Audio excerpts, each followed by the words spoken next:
Good afternoon, everyone. My name is Phan. I come from University of Languages and International Studies, and today I'm very glad to present some of my other findings from my study, whose name is using a rubric to assess students' performance in debates, a teacher's reflection.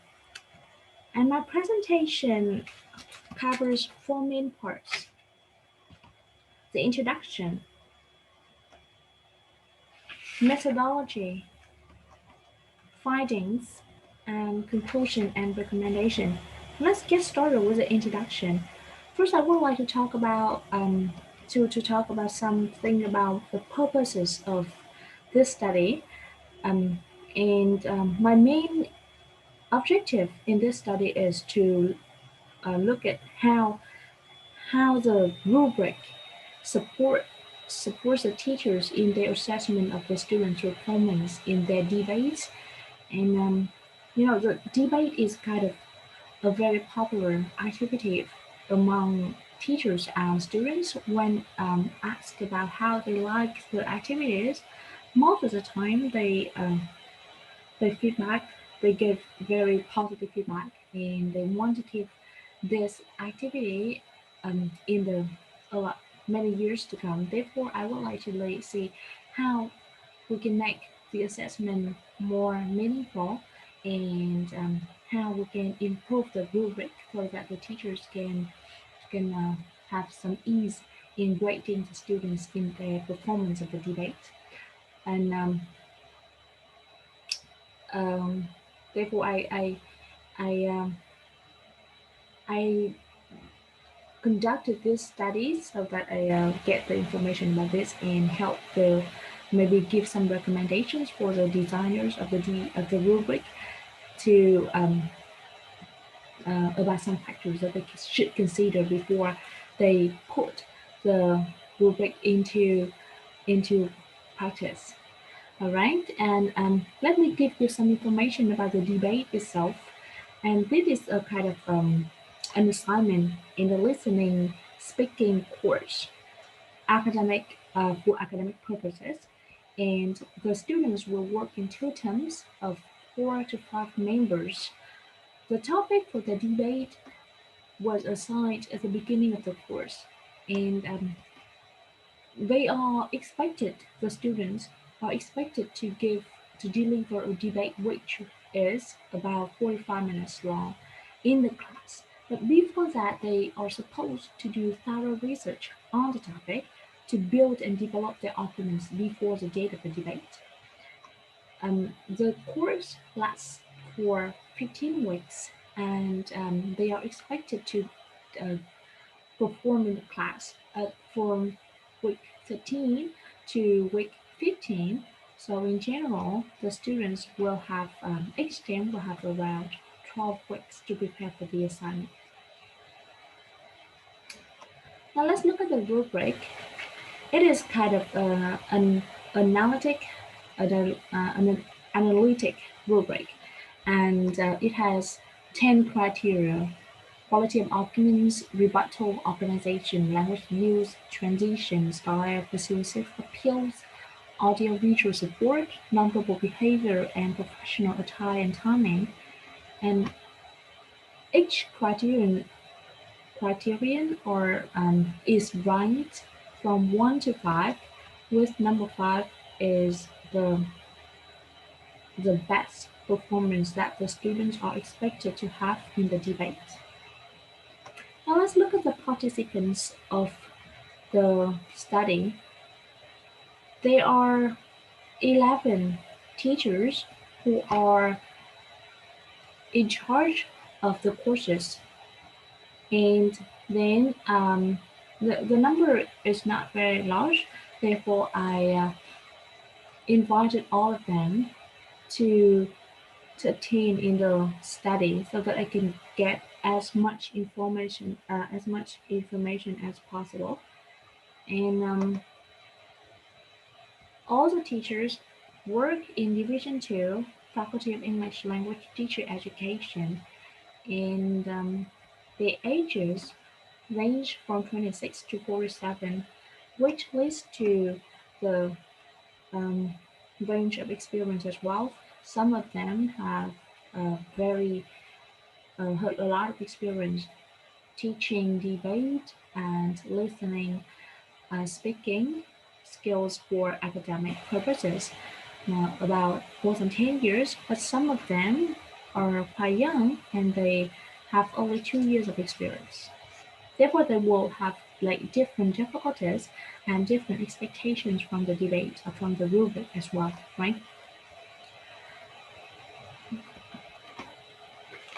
So to like I said before, I would like to get the most to get as much information as possible from the participants. Therefore, I use three tools to collect the data. The first one is the observation. Like I observe one lesson from by one teacher. So in total, I observed 11 lessons, and in one lesson, maybe two or three debates were conducted. After at the end of each lesson, I um, deliver one questionnaire to the teacher, to some very simple questions to ask about their experience of using the rubric in their assessment.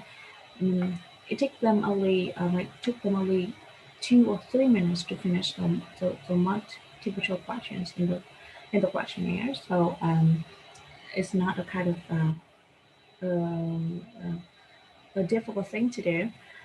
However, after that, to like give them a chance to articulate their thoughts and to explain the answers in the questionnaire, I invited all of them to some kind of to uh, interviews. Very short one, only 10 or 15 minutes for each of them. But I use open-ended questions to make sure that all the teachers can share the experience, to share the experience freely, and I could get the most from them. Because the debate was scheduled to start from week 15 to week 13 to week 15 of the course. So it means 3 weeks of the debates, and then I will have one more week to interview the participants. So the whole procedure of collecting the data lasted for 4 weeks. And here are some findings that I would like to share with you.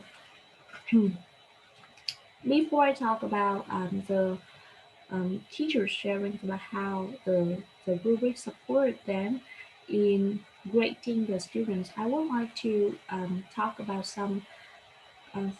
about the teachers' opinions of the rubric itself. Um, like according to my own observation and questionnaire, all of the participants use the rubric in their assessment and thought it was necessary for their grading. And during the debate, they refer to the rubric to give decisions. Whenever they want to give some marks to the students, they looked back at the rubric, and they always kept the rubric with them when they were grading.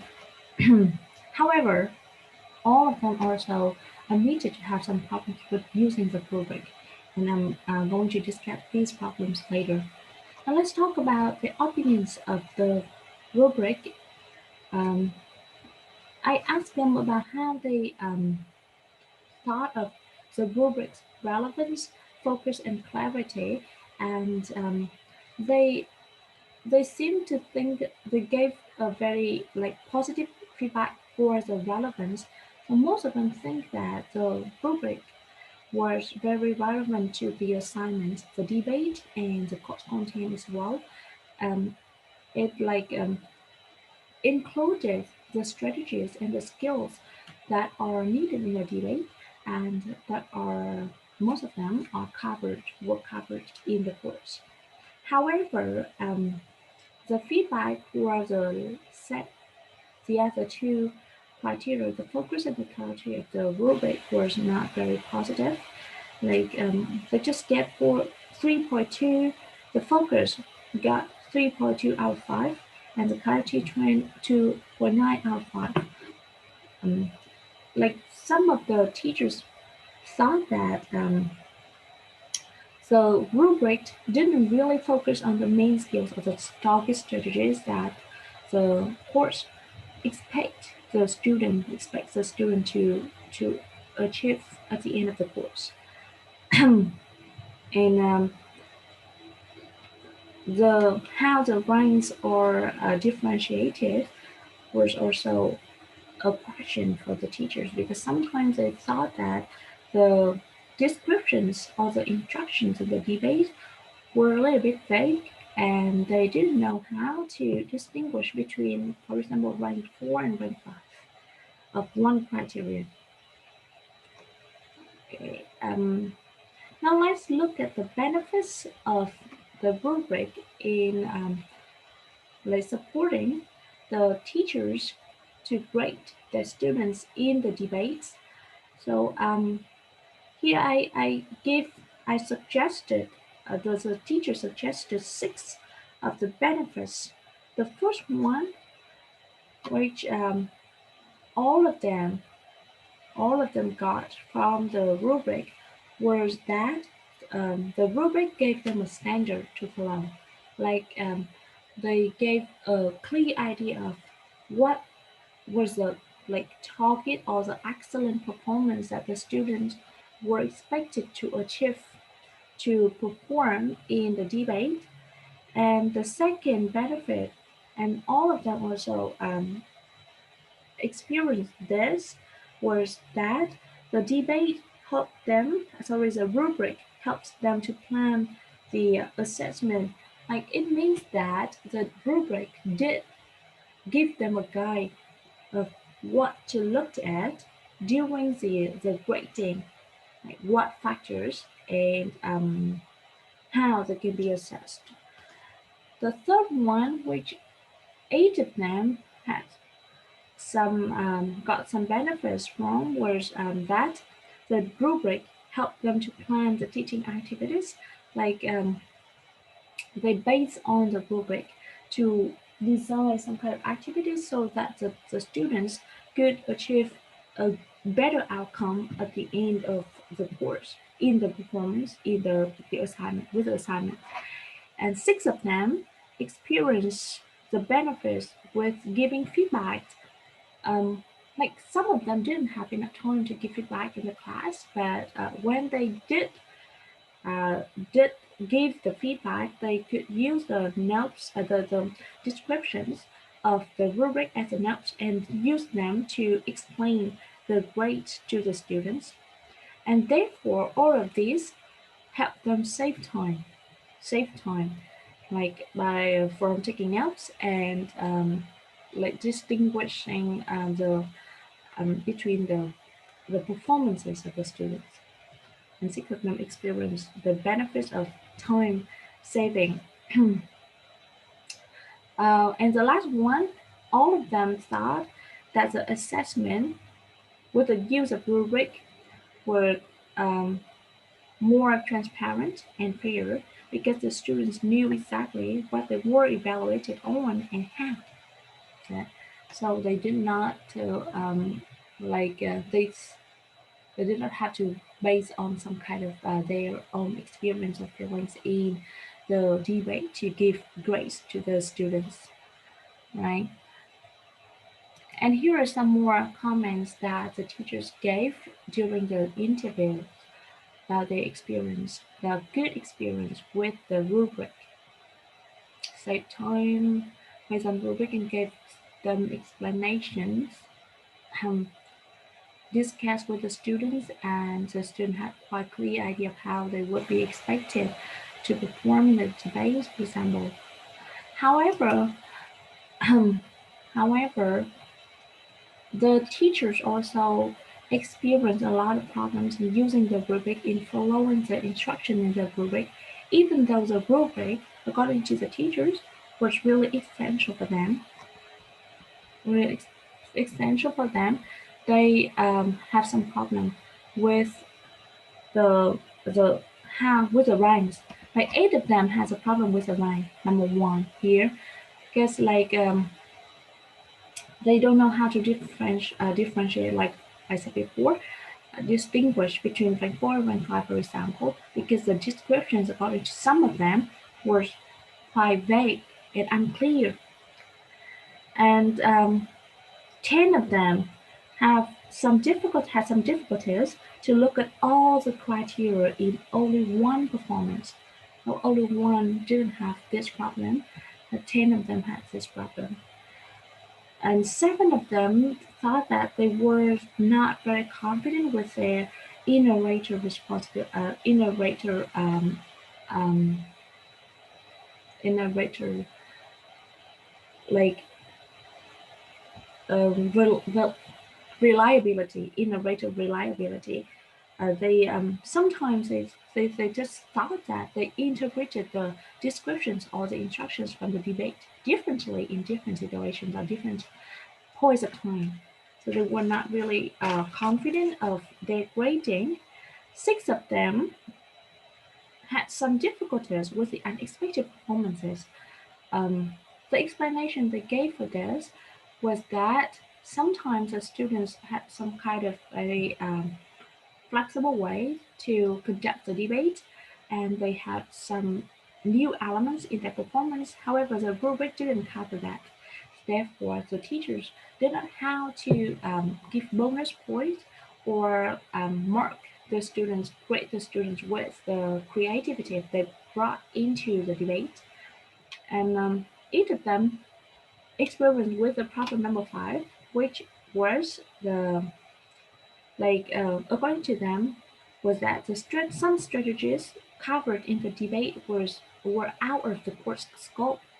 For example, when they talk about the persuasive appeal, even though the the teachers and the students discuss the rubric at the end of the course, and they try to design some kind of activities to help the students with the criteria, with the strategies covered in the rubric during the course. Sometimes it was really difficult to cover everything, especially the persuasive appeal, because it's a kind of quite it was quite ambitious according to the teachers to achieve that in the course when they have to cover so many different things as well, other things as well. And 9 of them had some problem with problem number 6. Now, so number 6, yeah, number 6, which was um, the irrelevance of some strategies or some skills in the rubric. For example, according to some teachers, one of the criteria in the rubric was style, in which the students were expected to deliver the debate in kind of a creative way and with a lot of different activities. However, in during the course, the the students were taught to follow only one style of giving the debate, and all the sample debates that they worked on and analyzed follow that style. So it didn't really make sense when the students were expected to have different styles in the debate. And the last problem, which all of the teachers also experienced, all of the teachers experienced was the impracticality of the rubric. I Some of the criteria ask the teachers to assess the evidence and the sources that the students use in the debate, but according to the teachers themselves, it was kind of impossible for them to check the evidence and the sources that the student used during the debate, and therefore it's quite challenging for them to check whether the arguments or their rebuttal were valid or of good quality or not. All right, and some of more further comment from the teachers itself, like too complex and didn't get any training, um, innovator reliability, or arguments, assessment, for example, and style, like the things that I have just shared with some further comments from the teachers. All right, so from the findings, I have reached several conclusions for the study. The first thing was that the rubric was really important and played a significant role in teachers' assessment. It provided a standard that teachers and students must follow, and the teacher, as a rubric, guided the teachers throughout the course, not just their assessment, their grading, but also their plans of the course and the activities during the lessons. However, moreover, the rubric also saved the teacher's time on grading and made assessment fair and meaningful. However, the rubric was lack of focus. It tended to cover everything that teachers might expect from the student performance, but it was not really practical because it was like the it was challenging for the teachers to follow all the instructions at the same time. And the rubric may hinder creativity and flexibility in some cases. Like I said before, when students have had some creative factors, elements in their performance, but the rubric could not cover it. So there should be some kind of some room for creativity in the debate or flexibility. And the last thing about the rubric was that it did not target only the course content, but debates or even all of performance in general, and therefore there were some irrelevant parts, um, which leads to the led to the fact that some teachers were really confused about the instruction of the debate sometimes. And here are some my recommendations based on the conclusion and the findings from the study. The first thing is that it is essential that there be thorough training for both teachers and students at the beginning of the course about how to use a rubric. By doing so, the teachers would be very clear about the like differences between the ranks for each criterion in the debate, and the students would like understand exactly what they should do in the debate to get the best performance. And the second recommendation is that all teachers should be involved in creating the rubric because that would help with the relevance of criteria and the understanding of the teachers of these criteria. To be more specific, like when the teachers can share their own teaching experiences and based on these experiences in designing the rubric, they could know exactly, they could like cover more situations in the real debates, and the rubric therefore could give more meaningful descriptions and instructions for the teachers when they have to assess the performance of the students. And the last one is there should be some tests on the use of the rubric and analysis from real experience of the teachers to make the rubric more practical. Like we need to test whether this rubric works well in the real debate, in the real assessment or not.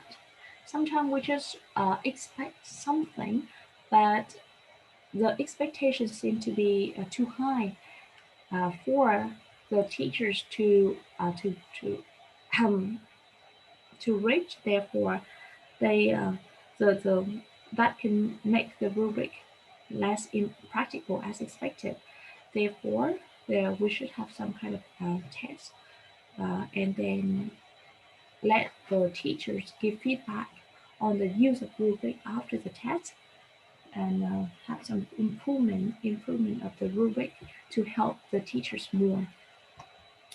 Okay, so that's all about my study, and I hope that you get some idea from the the study of how the teachers use a rubric in assessing oral performance by students, and may apply something in your teaching, and rubric designing in the future.